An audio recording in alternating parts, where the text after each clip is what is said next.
The New York Mets were the beneficiaries of an elite pitching performance from Justin Verlander tonight, but were unable to give him any run support as they lost 3-0 to the Toronto Blue Jays with their starting pitcher, Kris Bassitt, someone who the faithful here at Citi Field know well. Bassitt, with his full array of pitches, struck out 8 batters, retired 15 straight Mets at one point, and simply had a dominant performance, getting all the soft contact he wanted for flyouts, groundouts, and things of the such. Now, both teams entered today at 30-27. Obviously, the Blue Jays leaving victorious in the first of 3 games between the two here at Citi Field.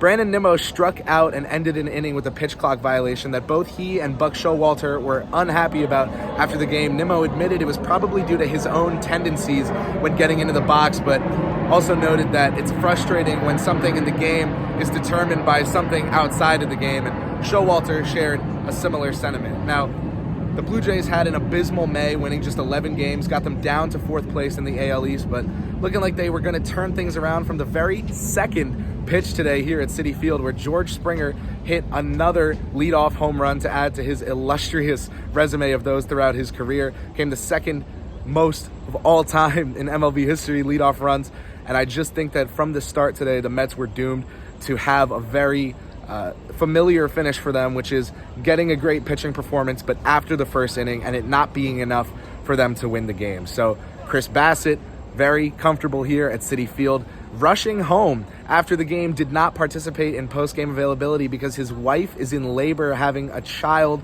so he's rushing back to Toronto to go take care of that. Meanwhile, Buck Showalter mentioned Justin Verlander as the only reason the Mets were in the game tonight. Verlander pitched the most he has in 4 years, throwing 117 pitches tonight.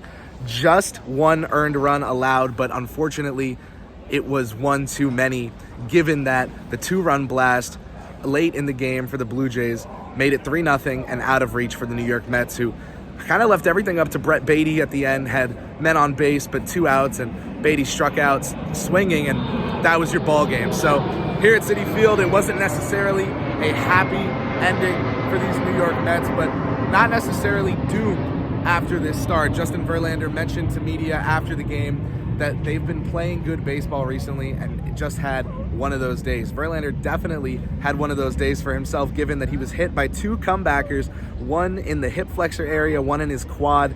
Definitely didn't want the trainers attending to him, but also doesn't want balls continuing to hit him. He joked he might need soccer shin pads out there going forward. Now, continue to stay tuned here on WFUV Sports' social channels. We've got you covered on all things Mets and Yankees baseball throughout the summer and all things NBA Finals. So from Citi Field, I'm Kris Pursiainen signing off and thanking you for enjoying the coverage.